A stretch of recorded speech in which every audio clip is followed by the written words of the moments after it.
So welcome everyone to Let's Talk PCMC. What PCMC actually is, we hope a regulatory conference like no other. Thank you for joining us. We'll spend about 30 minutes on this topic. And my name is Stano Gajdoš, and I'm here joined by Yana Trubitsyna. Hi, Yana. Hi, everyone. Hi, Stano. And Tomáš. Hi, Tomáš. Hi, thank you for having me here today. Thanks for coming. So PCMC, if you've been to one of our webinars in the past, I think 3 months, you've probably seen this slide without the fancy background. Thanks, Yana, for creating it. We'll go more in depth on this particular slide. We would like to introduce the conference more. We would like to go through the program, how the roundtables and panels work, what trainings you can expect at the conference, who will speak there, and even more. So we have a few questions prepared. If you have your own, please put them in the Q&A interface. For once, I am not just the moderator, I'm also the handler of the presentation. So please bear with me. If should I miss anything, feel free to raise your hand and talk to us, and feel free to use chat or Q&As for providing the questions. I actually realized I didn't set the chat to be available for everyone, but it should be fixed now. Let's move on. If I lose my, what do you call it? Thread. Is that the word? Hopefully. Anyway, as you can probably tell, we aren't as mysterious as we were when trying to campaign for this webinar. You've obviously known about me being the person behind it, and about Yana as well. But we kept the third circle a little bit mysterious. But now you probably can tell who the mystery guest is. And while you probably know Yana as the regulatory queen or regulatory expert, she's also one of the PCMC speakers. She actually handles one of the trainings at the conference. And the mystery guest is none other than Tomáš Novotný, the pot bearer, the idea father, or the godfather of the conference. He has been there from the very beginning. So hi, both, once again. Hello, and thank you again. Okay, so why do we say the conference is a regulatory conference like no other? We are organizing it, as regardless, in cooperation with Association of the Chemical Industry of the Czech Republic. And what makes it different, we believe, is the discussion orientation, the focus on dialogue. We are not trying to just be like a direct presentation format. We are looking for ways to connect two or more subjects together in discussions. May I jump in? Sure. I had the prompt for you to jump in later. Because I think it's a great point to say why everything started in the first place. Why we started with this conference? Because as regulatory professionals, we work mainly for industry as consultants. Not only industry, sometimes we work also for the authorities, sometimes for associations, but mainly we deal with industry, and we keep hearing from their perspective what are the issues, what is their perspective on regulatory matters, on environmental protection, on animal health protection, human health protection. And then we go to conferences, and at the conferences, typically we meet with consultants, we typically meet with associations, we typically meet with enforcement authorities and regulatory authorities like ECHA or different ministries or health institutes. And very rarely we see those two worlds combined and exchanging views and communicating together in one place. And that's exactly what we thought is really, really needed and really interesting. And to be perfectly honest, we didn't come up with this idea on our own. I attended a conference in 2014, which was organized by the European Commission, which started with this format where they invited all different stakeholders, industry, associations, NGOs, consultants, lawyers, authorities, enforcement bodies, and they brought them for 2 days into one room, one conference room, set up roundtables, and had everyone to discuss different regulatory topics and different matters from different perspectives. And I found that so useful and so fascinating and engaging that I thought, why aren't there more conferences like this? So then we waited a few years if conferences like this will start popping up, and they didn't. So that's why we needed to make this happen on our own. Okay, so not even EC continued with the trend. Rarely. Sometimes they do on specific topics. On specific topics, sometimes they have consultations like this, but quite rarely. Yeah, I can also say that earlier times the discussions like that were not really facilitated. So you could come as a industry professional or like someone from industry, but you didn't know whom to talk about, whom to talk to. You're foreigner, let's say there, and facilitating the discussion with the roundtable. It's a really great idea. Thank you. Yeah, thank you. That's definitely one aspect to highlight, that the discussions at the Prague Chemicals Management Cruise are facilitated by a professional moderator. And in fact, it's actually the same person which facilitated that European Commission workshop back Peter Woodward facilitated that conference organized, or workshop conference organized by the European Commission back in 2014. Oh. And when I saw him, how he could connect all different stakeholders together, it really felt like like a family gathering, or I don't know how to call it, but really strong bonds were built at that workshop and at that conference. And it was thanks to Peter Woodward, the facilitator, who was amazingly moderating all the discussions. And I'm really happy that we will have him at the Prague Chemicals Management Cruise this year. Yeah, happy to hear that. And I had no idea about the legacy as well. So that was 2014, but I believe the first PCMC was 2018. Yes, that's right. Or maybe 17, I think there was, I don't recall by heart, but 17 or 18, it was definitely before COVID. We had, I think 2, maybe 3 annual editions of the conference. Then COVID hit, which was quite, it was hard for anybody in the industry and all around the world on different aspects. And then we waited a little further after COVID. We always had this idea to resurrect the conference again, but we had other priorities, to be perfectly honest. And now we thought the timing's right, especially with the REACH review coming, with the REACH revision coming.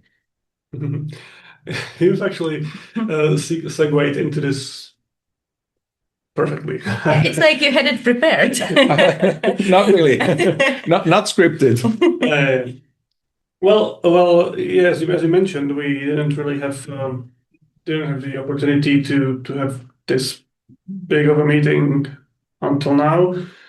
And now with the EU REACH revision, it's probably time to talk. With its uncertainty, as far as we know, well, it should have been out by now multiple times already. So, well, we were probably not getting the revision before the conference, as it seems. We'll see how this shapes up. However, we have multiple talks focused on the EU REACH revision at the conference. And we'll get to it in the program itself. Besides the EU REACH revision, we would like to talk on enforcement developments. There has also been this increasing complexity in the ways of new challenges like PFAS, like polymers. Recently, the new CLP hazard classes, namely endocrine disruption. And well, as any other conference would probably say, we see huge importance in the structured dialogue between regulators and the industry. UK REACH is currently very interesting. The developments there. Yes. Well, I'm sorry. I'll just there's a pop-up in the webinar, so I need to. I think I need to maybe I need to check. Okay, that's a question. I'm not used to being this moderator/speaker. My apologies, but anyway, at least it's more genuine.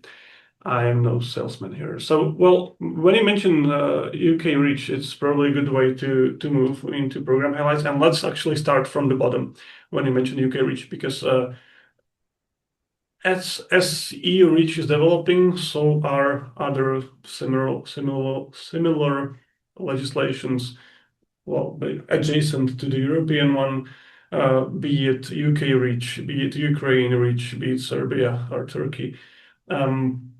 So we would like to look at how the growing divergence or maybe convergence within different topics looks on the European borders, and how do they work together in like more concrete examples for the navigating compliance beyond the borders.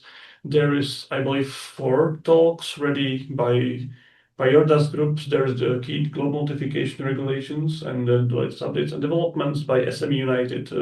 There is a focus talk by Markus Rushnik on data sharing. And United Kingdom REACH and Ukraine REACH, and etc. Regulators also has a talk on Ukraine, and there is also, I believe, one talk by BASF on UK REACH in particular. Now, if we go back to EU REACH revision and its practical implications, there is one large talk by CEFIC, and it's Steven van der Breg who's gonna be talking about where we are currently in the EU REACH revision. I'm very interested in his talk because when we set it up, it was, I believe, in October, and it seemed we were already positive and optimistic about the REACH revision coming by the conference. I'm very, very excited to see what they have to say. There is also a talk by ECHA on the policymakers' view on the REACH revision, as well as BASF with the simplification of regulatory framework. We are also going to talk about enforcement trends and compliance challenges, which will be more from well, there is. How would you three like combine the 3 perspectives together by Henkel, Egartis, and Plastics Europe? Do you expect this to be more industry focused or more association wise? Well, I think it's best to say that we are striving to balance all different perspectives and views. And I think it is no secret that we are still looking for a representative from enforcement authority to balance this particular stream of topics. And that's exactly the point. That's how the whole conference is structured. That for each topic there are different stakeholders with different perspectives and different views talking about similar issue or similar challenge.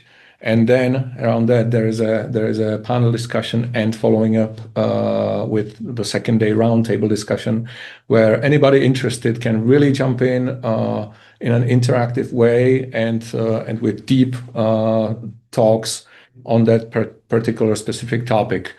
So I'm hoping that we will achieve, and we are on a very good way of balancing the panel of speakers for each stream. To have balanced view on each of these. Okay, I'll leave the question for the Q&A. I just thought of the question, but let's leave it for later. You mentioned roundtables, which coincidentally and very surprisingly are the next slide. I don't know how you keep doing it. Just for the record, Tomáš had no idea about the structure. It so happened that okay, so it seems that it's somehow natural how it should be structured. Seems like it. So let's talk roundtables. So roundtables are discussion sessions which will be each focused on a particular topic. You can see the topics listed on the screen, and each roundtable will be moderated. Each roundtable has a moderator from each particular field, and they are going to run in parallel. So one can join different tables. I believe it will be a little bit driven by FOMO.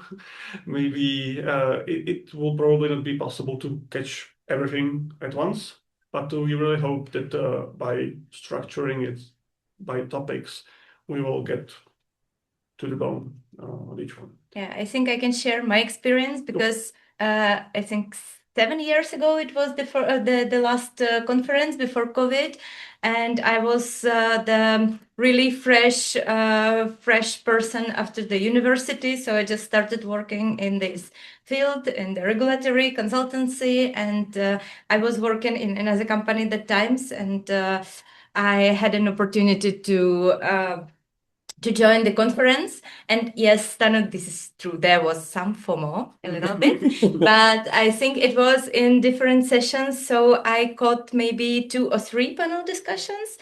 And it was really nice system how we picked the topic that is interesting to us. So it was, you could catch more than one topic, but you kind of had FOMO, even though I had no idea about some regulations yet.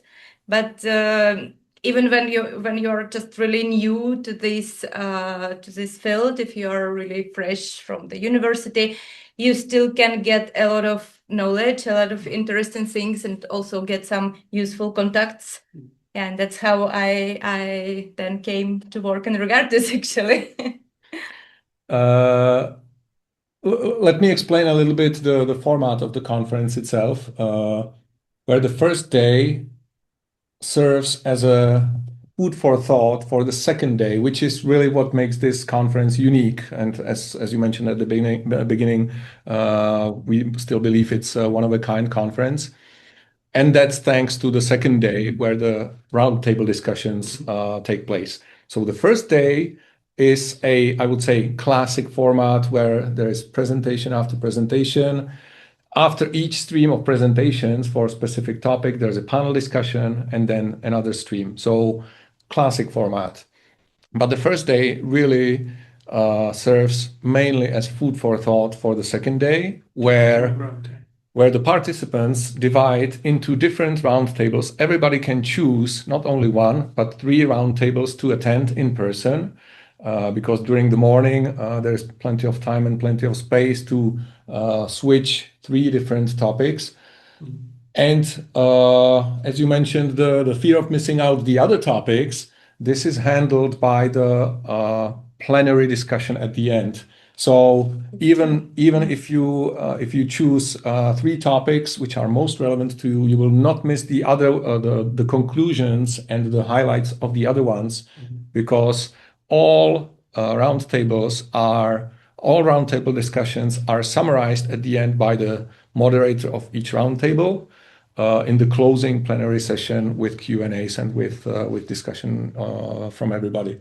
Yeah, I think it didn't stuck in my memory because I was so overloaded with the new information that I forgot. But now when you're telling, I remember that there was actually a big summarization of what happened. Yeah. And the last thing I wanted to say about that is, I think all of us who are from time to time going to conferences, all of us know the feeling when you come to a conference and there are always like 2 or 3 hot topics, really interesting speeches that you definitely want to hear, and then there are some not really related speeches to what you're doing.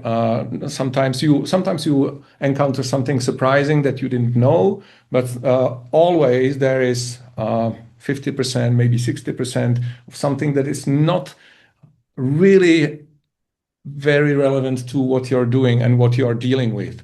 And that's exactly the purpose of the roundtable discussions, that you can actually choose what is most relevant and most interesting for you, and leave the other topics to the other ones, but still you have at least the highlights and conclusions from each topic that is covered at the conference.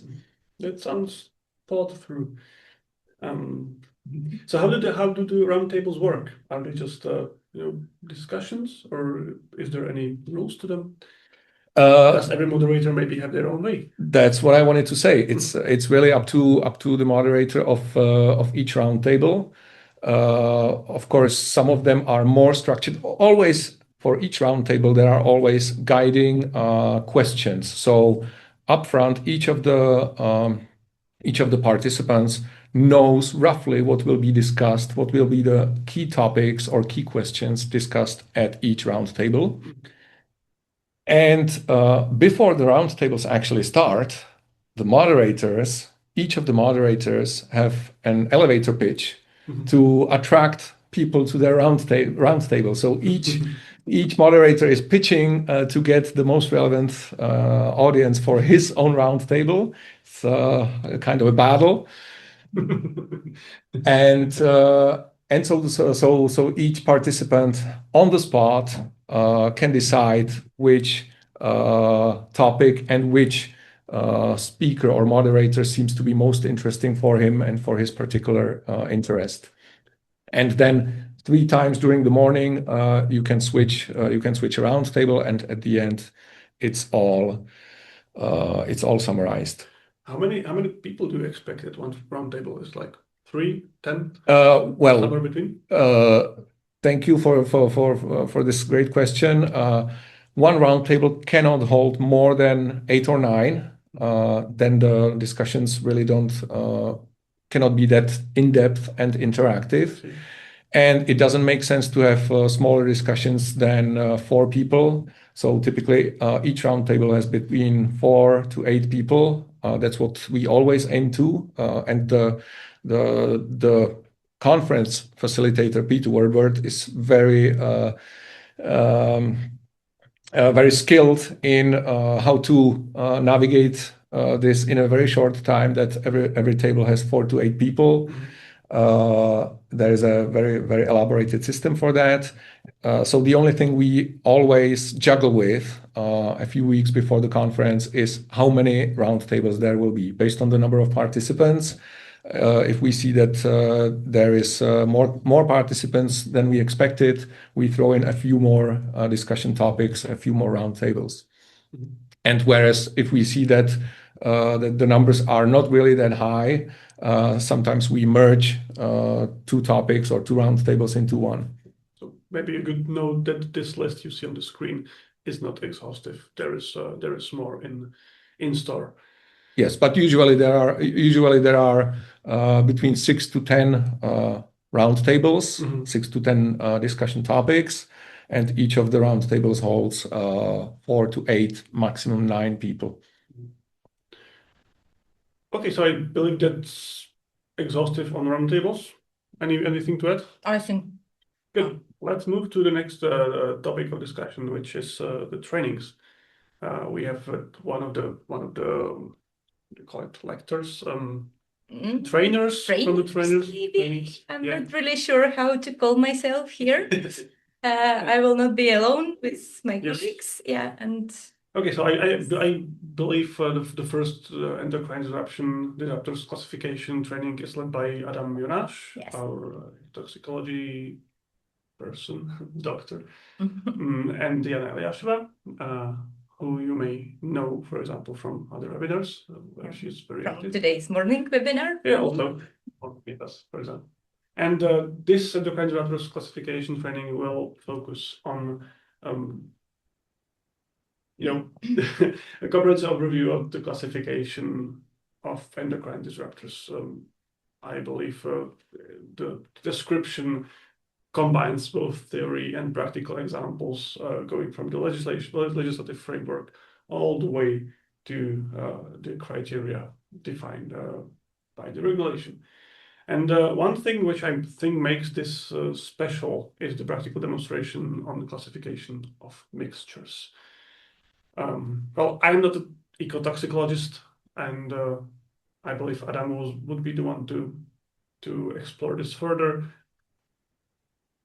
But maybe I can navigate you to our past webinars on endocrine disruption and the new hazard classes, which we held, I believe, a year ago, something like that. Actually, together with Tomáš. So we're coming back to the past a bit, so you may get a glimpse of how the classification works. And the second part is supply chain auditing from chemical legislation perspective, which is your field, Yana. Yes, it is.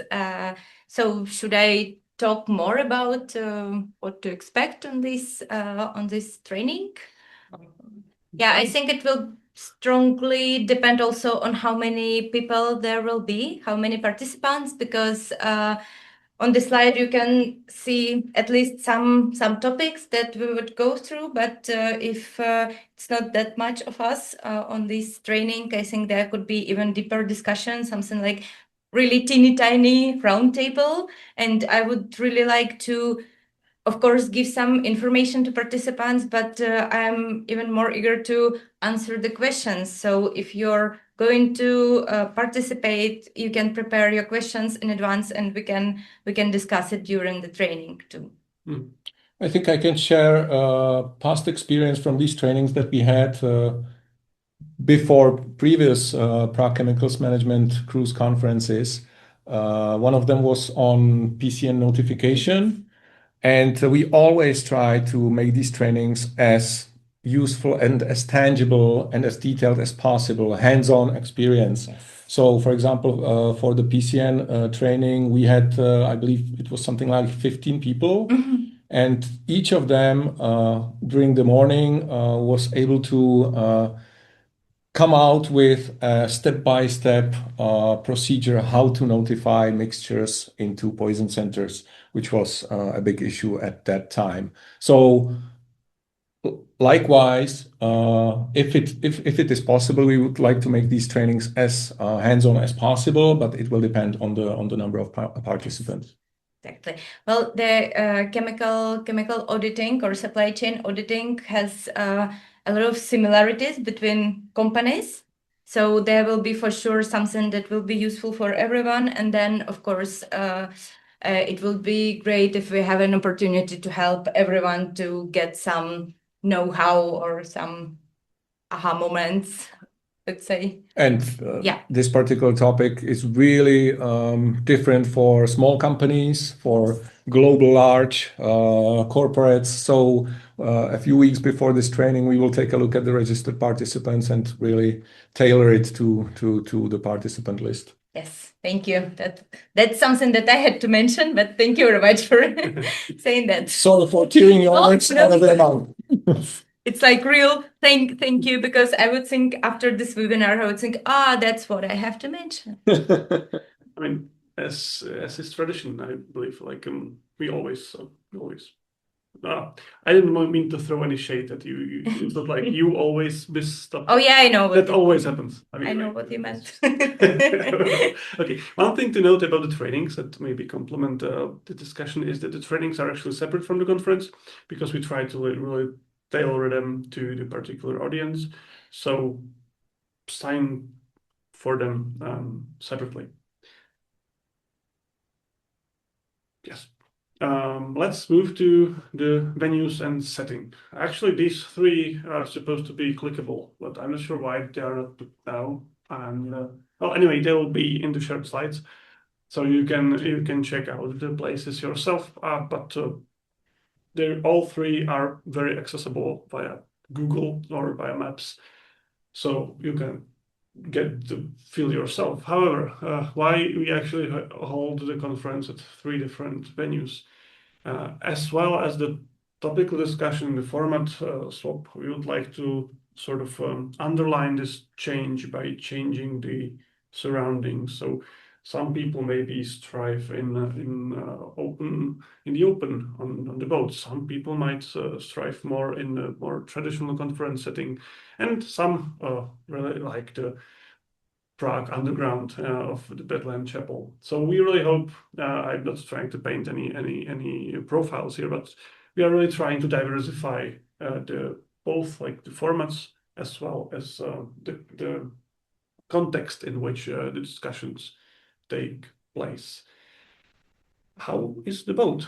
Can we fit on the boat? I think for sure. Well, It's a big boat. if not, there's even one bigger boat cruising Vltava River, so we can rent that if we exceed the capacity of the one that we have actually booked. There's always a bigger boat. I see. Maybe a good question is, what if I get seasick on the boat? Can I get seasick? There's no sea, so See, I'll answer my own question. Well, the main body of the conference happens on a stationary boat, which will be, how do you call it, parked? Docked. Docked, of course, yeah. It's docked with the possibility of cruise in the evening, so we will get some networking opportunity as well on the boat. If you don't feel like sailing, cruising on an open water, it's actually not open There water. is no open water. it's just the river. Okay, so if you don't feel like cruising, you can step off the boat for the actual cruise in the evening. It's just, a river flowing through one of the most beautiful cities in Europe, but nothing more than that. Okay, so don't be worried about any nausea.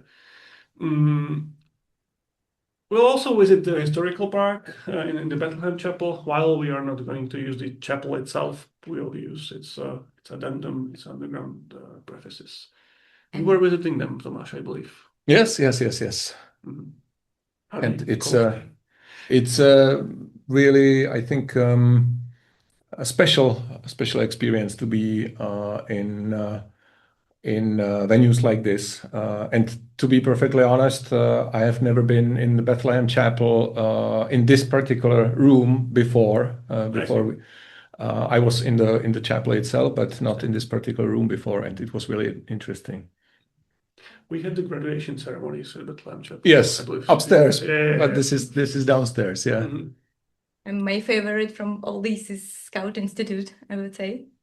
When I see this photo specifically, I'm really looking forward to be there. It's like you have the bar there, but also you have these meeting rooms or some kind of conference rooms, and it has this feeling of student life and university/academia.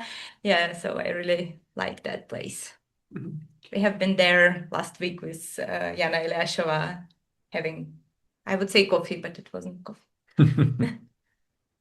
Okay, let's move to the, I believe, final slide of the prepared presentation, which is how registration and tickets work. So everything related to the conference, I should have probably said this at the start, but as long as you are here, you probably already know that you can find everything related to the conference on the website PCMC2026.com or Prague Chemicals Management Cruise.com, which redirect between each other. Well, we are here we are currently. Oh, I can't pay. Oops. Yeah, welcome to my speaker era. We are currently nearing the end of what we call standard pricing, which is at the end of February. And once that is passed, we will go into the final section of what we last call tickets. So if you want to grab the standard, that's this standard tier. I'm so sorry. If you want to grab the standard tier, now is the time. I would also like to mention that if you would like to join in larger groups, do not hesitate to let us know. We offer bulk discounts upon the request. And then there are the trainings, which we mentioned were separate from the general conference program. Now, I believe it is time to move to the Q&A. There is a few questions in the queue, actually, so I would like to prioritize the ones which are asked live. So Yana is asking, is it possible to attend only selected parts of the program? For example, one day only or training sessions separately? So I can answer this with training sessions. Yes, you can attend the conference without attending the training sessions. I think you also can do vice versa, but you will have a big FOMO. You'll miss the best part, probably. Yeah. And one day only. So can you do just the roundtables or just the conference day? I believe the conference works, or we believe the conference works best as a package, and only having one or the first or second day separately would miss out on most of what the conference is about. So yes, you can attend training sessions separately and conference separately from the trainings, but the conference is a 2-day event, and we don't want to encourage anyone to cut it in half. And we had rare exceptions in the past where somebody had to leave after the first day and didn't attend the second day. That happened, but we never had anybody attend just the second day and not the first day. That wouldn't make much sense. Yeah, well, of course, if you are in this situation, let us know. We will figure something out. But we don't do this by default. Yeah. But let us know. Should you choose to split it up? And then there's a second question by Yana. Thank you, Yana. Will there be official outputs from the conference, like summary report, published conclusions, or post-event materials? Well, absolutely, definitely, yes. Yes. That's of course the interesting part. But upfront, we don't know what's going to be in them because we don't know what's going to be discussed by the participants at the roundtables. But we will try to summarize it and take the key facts out of it. Next question is maybe for Yana. What is the exact format and output of the training sessions? This is a trick question, I believe. Yeah, it's a bit okay. So I can maybe reply only about the training that I'm handling. Because maybe I can answer the endocrine disruptors one. Yeah. So yeah, it will be the hands-on training where it will be some introduction, and it will be as much information structured as possible. But also, as we were mentioning, there will be some examples how to handle different situations. But also, we would like to focus on the problems or issues that participants are having and try to help them out there. Concerning the endocrine disruptors, it will really depend on who will be in the audience, who will be the participants, whether these will be people who will be newcomers to endocrine disruptors classification, or whether there will be more experienced participants who already did some classification or are in the middle of classifying some, and big difference between substances and mixtures. So based on that, Adam will prepare the level of expertise the training will run on. So you don't have to worry about either being too experienced or having too little experience. We believe the training can be tailored to each level. All right, so that is the live questions, I believe. Should you have any more, feel free to put them either in the Q&A interface or in chat. I believe I can manage both at the moment. And let's move to one from registrations by Darina, who asked, who is PCMC most suitable for? Well, we sort of answered this question at the beginning. But, who goes first? Yeah, I would say for everyone, but that's a bit general, so maybe every conference would say that, but yeah. Well, it's for everyone dealing with regulatory matters, especially European ones, of course, but globally. So anyone dealing with chemicals legislations like REACH, UK REACH, CLP, yeah, CLP. Not so much biocides this year, but US TOSCA, for example, Turkish REACH, and any related jurisdictions like that. And when it comes to the professions or positions, it doesn't matter if you are a consultant, it doesn't matter if you are working in industry, in an association, NGO, maybe you're a journalist dealing with these topics, it doesn't really matter. Usually, we tend to have most people working in industry as consultants or in associations of dealing with chemicals and and specific products. So we had, for example, association on electronic products or on textiles. And of course, we have participants also from the authorities, but these are usually invited speakers or panelists. Yeah, that's it. I agree. Yeah. I won't be adding anything to the list. Let's move on to Frank, who asked, how technical are the sessions? I believe the trainings, I guess. Or maybe actually actually touches on the roundtables, right? So maybe how technical are the trainings? We already talked about tailoring it to the particular audience, but how technical are the roundtables then? As you mentioned, the trainings are more technical than the rest of the conference, because the training is a training where you should come out with some tangible and practical experience and new skills. Whereas the conference is really first part listening to new information and different perspectives from different stakeholders, and second part being invited to more in-depth discussions of your choice. Rarely these are very technical. Usually they are more, I would say, experience oriented and experience sharing discussions rather than specific technical details on some particular matter. So usually it's a sharing of experience between the people at the table. So industry people share their experience, how they are struggling with some particular duty under REACH or CLP, whereas somebody from enforcement throws in their perspective, what they are actually checking and why they are checking what they are checking. Whereas, for example, someone from association throws in their perspective, how it shapes the whole industry and where the whole field is going. So things like that.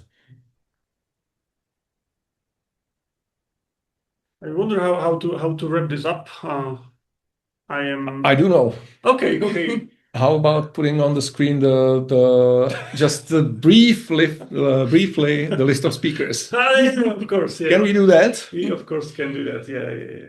So there we go. So whatever we present here, you can find, and you can find more even on the website of PCMC2026.com. I put the link in chat if you'd like to do so on your own.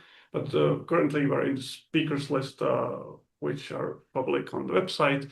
There isn't every speaker, but when the conference is live, there should be every single one of them. So Tomáš, would you like to elaborate? Yes, definitely. I was so much looking forward to this. So thank you for having this opportunity, because I'm really happy that this year the plethora of speakers and the caliber of speakers is really as I ever imagined it.